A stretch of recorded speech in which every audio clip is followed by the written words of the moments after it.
Hello hello friends, मैं भूपेंद्र पाल राजकीय polytechnic महाविद्यालय में प्रवक्ता रसायन पद पर कार्यरत हूँ। और आज हम प्रथम वर्ष के लिए सब्जेक्ट कोड 103 में से फुलरिन के बारे में हम पढ़ेंगे। फुलरिन हमें क्या बताता है? फुलरिन क्या है? कार्बन का एक एलोट्रॉप है, डायमंड और ग्रेफाइट की तरह ही। अगर हम इसके बारे में थोड़ा सा पढ़ें तो 1985 से पहले सिर्फ दो ही एलोट्रॉप हुआ करते थे कार्बन के, डायमंड और ग्रेफाइट। लेकिन आर बकमिंस्टर फुलर ने, जो कि अमेरिकन साइंटिस्ट थे, उन्होंने बताया कि डायमंड और ग्रेफाइट के अलावा एक मैन मेड फुलरिन एलोट्रॉप की इन्होंने क्या करी? डिस्कवरी करी या खोज करी। और उन्होंने इसको बकी बॉल के समान या एक फुटबॉल के समान इसको बताया। ऐसा नहीं है कि फुलरिन की शेप के जैसे बकी बॉल है, एक फुटबॉल की जैसे है, वैसे ही सब फुलरिन पाए जाते हैं। कुछ फुलरिन सिलेंड्रिकल भी थे और कुछ फुलरिन क्या थे? ठोस भी थे। अब हम बात करें कि फुलरिन क्या है? मैनमेड है। दूसरा क्या है? इसे नैनो मेटेरियल्स के अंदर रखा गया है। आप यहाँ पे देखिए, मैंने मेंशन किया है एग्जाम्पल जो C60 है उस पर सबसे ज्यादा डिस्कवरी हुई अभी तक। जो C60 मतलब C कार्बन और 60 मतलब कार्बन की संख्या, इसको सबसे ज्यादा इन्होंने पढ़ाया। सबसे ज्यादा अभी तक जो बुक के अंदर मिलता है, सबसे ज्यादा एग्जाम्पल C60 के ही मिलते हैं। और इसी के ऊपर सारा बेस बनाया गया है कि C60 को बेस मान के हमने इसके बारे में, फुलरिन के बारे में पढ़ा है। नहीं तो C70 भी है, C78 भी है। इसका सामान्य सूत्र जो बताया, कई बुक्स के अंदर मैंने देखा या कई मैंने सर्च करा, कई जगह C2N है और कई जगह CN है, स्मॉल n, मतलब कैपिटल C और स्मॉल n। मतलब n क्या है? इस कार्बन संख्या है। अगर यहाँ पे लिखते हो 60 तो उस फुलरिन के अंदर कितने कार्बन है? अपने 60 कार्बन है। नेक्स्ट लिखा है मैंने कि यह खोखला होता है और गोलाकार आकृति या फुटबॉल के समान होता है। मतलब आपने फुटबॉल सबने देखी है, अंदर से हवा भरी हुई होती है और ऊपर से कवरिंग होती है और गोलाकार होता ही है वो। प्रत्येक कार्बन, हम बात करें कार्बन की, क्योंकि कार्बन का एलोट्रॉप है। प्रत्येक कार्बन यहाँ पे कौन सा है? sp2 हाइब्रिडाइज, sp2 संकरित। मतलब कितने बन गए? एक कार्बन 1 2 3 बॉन्ड से जुड़ा हुआ है। 3 बॉन्ड से क्या है? बॉन्डिंग कर रखी है, कोवलेंट बॉन्डिंग। प्रत्येक कार्बन मतलब प्रत्येक कार्बन 2 एकल बंध और एक द्विबंध से बंधा रहता है। इस द्विबंध के अंदर क्या होता है? एक सिग्मा होता है और एक पाई बॉन्ड होता है। हम बात करें बॉन्ड स्ट्रेंथ, तो डायमंड और ग्रेफाइट के मध्य की मानी गई है। मतलब ये प्रैक्टिकली है कि देखा गया कि भाई डायमंड और ग्रेफाइट भी दोनों ही एलोट्रॉप हैं कार्बन के, तो इनके बीच में पाई जाने वाली बॉन्डिंग और ग्रेफाइट की कार्बन के बीच में पाई जाने वाली बॉन्डिंग से फुलरिन की कार्बन के बीच में पाई जाने वाली बॉन्डिंग कितनी स्ट्रांग है। तो इन दोनों को, फुलरिन की जो बॉन्डिंग थी वो इन दोनों के बीच में रखी गई। हम सभी जानते हैं कि डायमंड जो है पूरी पृथ्वी के ऊपर सबसे क्या है? टफेस्ट, सबसे स्ट्रांग या सबसे कठोर सबस्टांस माना गया है और इन दोनों के बीच में इसको रखा गया है। और अगर आप देखेंगे डायमंड और ग्रेफाइट, तो डायमंड और ग्रेफाइट क्या होती है? केमिकल प्रॉपर्टी एकदम सेम है, लेकिन फिजिकल प्रॉपर्टी दोनों की क्या डिफरेंस है। और डिफरेंस भी बहुत ज्यादा है, क्योंकि इसमें क्या होता है? ग्रेफाइट की जो लेयर्स होती है, इनमें क्या होता है? रिपल्शन होता है। एक के ऊपर एक लेयर नहीं होती है, थोड़ी सी रिपेल होती है, आगे पीछे होती है, इसलिए इसके अंदर इलेक्ट्रिसिटी का इजीली फ्लो होता है। जबकि हम जानते हैं कि डायमंड के अंदर इलेक्ट्रिसिटी का फ्लो होता ही नहीं है। हम नेक्स्ट बात करते हैं। अब C60 जो मैं बता रहा था आपको कि फुलरिन के अंदर जो डिस्कवरी अभी तक हुई है वो C60 की हुई है। तो C60 पे इन्होंने बताया कि यह फुलरिन का सबसे स्थायी मतलब सबसे स्टेबल एग्जाम्पल माना गया है। अब C60 के अंदर क्या होता है? 32 इन्होंने क्या माने? इसके कोर्स माने। कोर मतलब फलक या पृष्ठ बोल लीजिए आप, पृष्ठ माने 32। इस 32 को डिवाइड किया है 2 के अंदर, 20 और 12 के अंदर। 20 इसमें क्या होती है? हेक्सागोनल, इस शेप के अंदर। और 12 क्या है इसके अंदर? पेंटागोनल, इस शेप में। अब हम बात करेंगे C60, क्योंकि ये एक एरोमेटिक कंपाउंड है और कंडक्टिविटी भी शो करता है, लेकिन कुछ एक कंडीशन के अंदर। यदि इसके अंदर लिथियम और सोडियम से रिएक्शन करा दें, मतलब डोपिंग करा दें। डोपिंग मतलब क्या होता है? कि इसके अंदर कुछ अशुद्धि ऐड कर देना, तो ये विद्युत का अच्छा सुचालक मतलब सुपर कंडक्टर की तरह व्यवहार कर सकते हैं। और हम भी जानते हैं कि इसके अंदर जो प्रत्येक कार्बन है, ये मैंने आपको ऊपर बता दिया, प्रत्येक कार्बन या प्रत्येक कार्बन परमाणु अन्य कार्बन परमाणु से 3 बंधों द्वारा जुड़ा रहता है। ये हमने ऊपर ही मेंशन किया है, 2 एकल बंध है और 1 डबल बॉन्ड है। और हम बात करें कि इसके अंदर 20 तो क्या है हेक्सागोनल है और 12 क्या है पेंटागोनल। जो पेंटागोनल है वो सभी हेक्सागोनल से क्या रहता है अटैच रहता है। मतलब अगर हम ऐसा कहें कि एक पेंटागोनल सिर्फ हेक्सागोनल से ही अटैच रहता है, तबकि एक हेक्सागोनल पेंटागोनल से भी अटैच रहता है और हेक्सागोनल से भी अटैच रहता है। ये लिखने वाली बात है, चाहे तो अगर मैं बोल रहा हूं तो अगर आप इसको पढ़ रहे हो या तो देख रहे हो वीडियो को तो आप लिख लें कि जो पेंटागोनल है इसके अंदर, जिसके अंदर ये 5 बॉन्डिंग है, वो सिर्फ और सिर्फ हेक्सागोनल से अटैच रहता है। जबकि जो हेक्सागोनल है वो पेंटागोनल प्लस हेक्सागोनल दोनों से बॉन्डिंग करता है या अटैच रहता है। अब हम नेक्स्ट बात करेंगे प्रिपरेशन ऑफ फ्लोरीन। प्रिपरेशन मैंने ज्यादा नहीं लिखी, सिर्फ 2 ही प्रिपरेशन लिखी है जो लैब के अंदर बनाई गई, क्योंकि हमें पता है कि ये क्या है एक्चुअल में मैन मेड एलोट्रॉप है। प्रिपरेशन क्या है कि यदि बेंजीन के ऊपर ऑक्सीजन की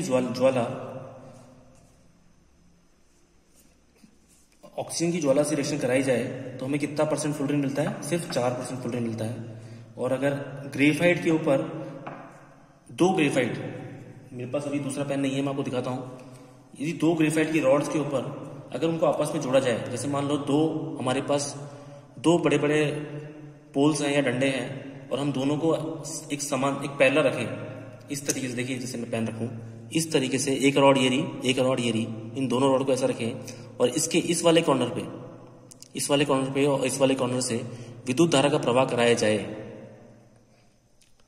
तो इनके बीच के अंदर जो मैंने गैप रखा है, इस बीच में क्या होता है, एक आर्क उत्पन्न होती है।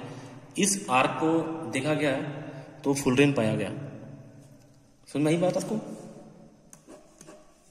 और ये 2 मैंने इससे प्रिपरेशन लिखी है, समझ में आ गई होगी आपको। एक तो बेंजीन के द्वारा है और एक ग्रेफाइट के द्वारा है।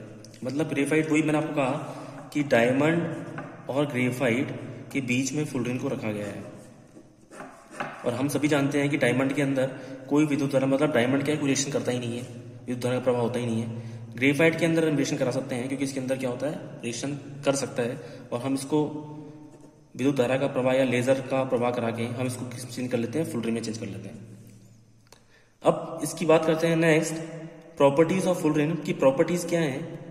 कि हमें तो ये तो पता है कि डायमंड की तरह ये भी क्या है, विद्युत का कुचालक है। लेकिन अगर इसके अंदर लिथियम या सोडियम की, मतलब क्षारीय धातुओं की डोपिंग की जाए तो यह विद्युत का क्या होता है, चालकता शो करता है। दूसरी बात करें हम कि एरोमेटिक हाइड्रोकार्बन में क्या होता है, ये अल्प विलय होता है। मतलब एरोमेटिक जो हाइड्रोकार्बन होते हैं उनके अंदर ये विलय नहीं, मतलब अल्प विलय मतलब नहीं होता। जैसे टॉलिन हो गया आपका, उसके अंदर ये विलय नहीं होगा, अल्प विलय होगा। और तीसरा ये क्या है, थर्मल क्या है, स्टेबिलिटी, मतलब टेम्परेचर पे क्या रहता है, स्टेबल रहता है। ऐसा नहीं है कि इसको टेम्परेचर बढ़ाते होगे तो ये पिघल जाएगा या मेल्ट हो जाएगा, ऐसा कुछ नहीं है। थर्मल क्या है, स्टेबल है। अब बात करते हैं एप्लीकेशन ऑफ फ्लोरीन या यूजेस ऑफ फ्लोरीन कि कहाँ कहाँ पे इसका यूज हो रहा है। एप्लीकेशन में हम कह सकते हैं कि ये एक सुपर कंडक्टर की तरह व्यवहार करता है यदि इसके अंदर डोपिंग की जाए। और डोपिंग, देखिए सोडियम की, अगर पोटेशियम की डोपिंग कराते हैं के की, तो ये बनाता है C60K3। और ऐसा माना गया है कि 500 पता नहीं कितने केल्विन के ऊपर भी ये बना रहता है। नेक्स्ट हम बात करें सेकंड नंबर, यह है एक अच्छी लुब्रिकेंट। लुब्रिकेंट मतलब क्या होता है, स्नेहक। स्नेहक आपको पता ही है कि जो 2 धातुओं के बीच में घर्षण को कम करते हैं तथा उनके बीच में उत्पन्न होने वाले टेम्परेचर क्या करते हैं, मेंटेन रखते हैं, लुब्रिकेंट कहलाते हैं। उसकी तरह भी ये क्या है, एक अच्छा लुब्रिकेंट की तरह व्यवहार करता है। जो मिसाइल्स होते हैं, जो आर्मी में मिसाइल्स बनती हैं, ये रक्षा के क्षेत्र में डिफेंस पे जो काम आती है, उनमें भी क्या है, बॉल बेयरिंग के रूप में इस्तेमाल किया जाता है। नेक्स्ट 4th नंबर है कि इसका जो इंडस्ट्रीज के अंदर जो बड़े बड़े इंस्ट्रूमेंट बनते हैं उनमें भी फ्लोरीन का इस्तेमाल किया जाता है। 5th नंबर है कि बैटरी में जो आवेश वाहक होते हैं, मतलब फोटो इलेक्ट्रिक सेल्स होते हैं, उनमें भी क्या है, फ्लोरीन का इस्तेमाल किया जा रहा है। सूक्ष्म रोबोट बनाने में, मतलब जो रोबोटिक्स है उसमें भी आजकल नई नई टेक्नोलॉजी आ रही है और फ्लोरीन नया टॉपिक है ही, तो उसमें भी इसका फ्लोरीन का इस्तेमाल किया जा रहा है आजकल। किसी भी और धातु या किसी भी और एलोट्रॉप को मैग्नेटिक प्रॉपर्टी में कन्वर्ट करने के लिए भी इसका प्रयोग किया जा रहा है। लास्ट है 8th नंबर, मेडिकल ट्रीटमेंट में फ्लोरीन का अच्छा इस्तेमाल हो रहा है। ऐसा कहा जा रहा है एमआरआई के अंदर सबसे ज़्यादा इस्तेमाल किया जा रहा है कि एमआरआई अगर किसी मनुष्य के अंदर अगर फ्लोरीन को इंजेक्ट करा के और एमआरआई की जाए तो एमआरआई बहुत क्लियर आती है और क्लीन आती है।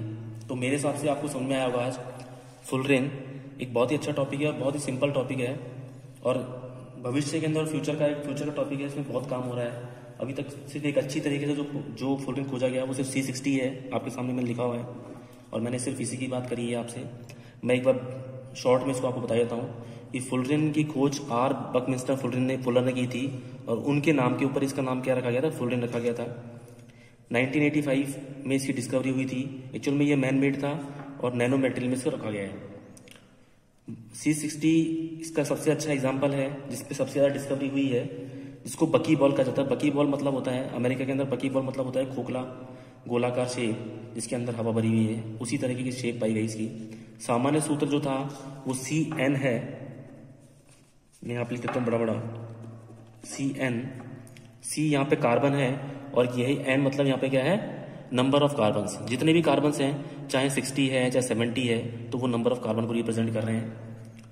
यह खोखला होता है, गोलाकार होता है, ये मैंने आपको बता ही दिया। प्रत्येक कार्बन sp2 हाइब्रिडाइज, ये याद करने वाली बात है। प्रत्येक कार्बन कैसा होता है, sp2 हाइब्रिडाइज होता है। बॉन्ड स्ट्रेंथ जो रखी गई, जो बॉन्ड की जो क्षमता है वो डायमंड और ग्रेफाइट के बीच में रखी गई। तो आप कह सकते हैं कि सबसे ज़्यादा स्ट्रॉन्ग बॉन्ड डायमंड का होता है, फिर फ्लोरीन का होता है और फिर लास्ट में किसका होता है, ग्रेफाइट का होता है। और एग्जाम्पल इसका अपना C60 है। इसमें 32 क्या होते हैं, कोर्स होते हैं, पृष्ठ होते हैं। इस 32 को हम डिवाइड कर लिए 20 में और 12 में। 20 तो क्या होता है हेक्सागोनल और 12 क्या होते हैं पेंटागोनल।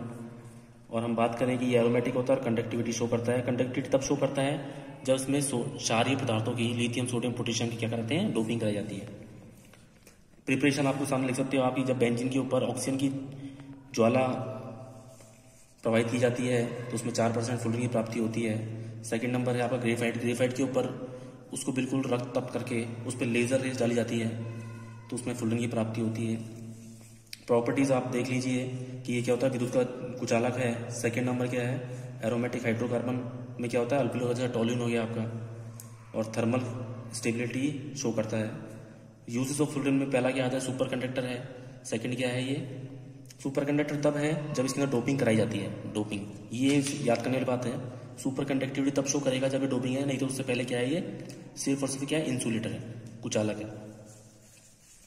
लुब्रिकेंट के रूप में इस्तेमाल होता है मिसाइलों में या डिफेंस के रूप में इसका इस्तेमाल हो गया, मेडिकल में इसका इस्तेमाल हो गया, इंडस्ट्रीज में इसका इस्तेमाल हो गया। और आजकल जो रोबोटिक्स चल रहा है उसमें काफ़ी इस्तेमाल हो रहा है। फोटो इलेक्ट्रिक सेल पे बहुत काम हो रहा है, उसमें भी इसका इस्तेमाल हो रहा है। कि भविष्य में या फ्यूचर में देखते हुए फ्लोरीन एक अच्छा टॉपिक है। मेरे हिसाब से आपको समझ में आएगा। Thank you.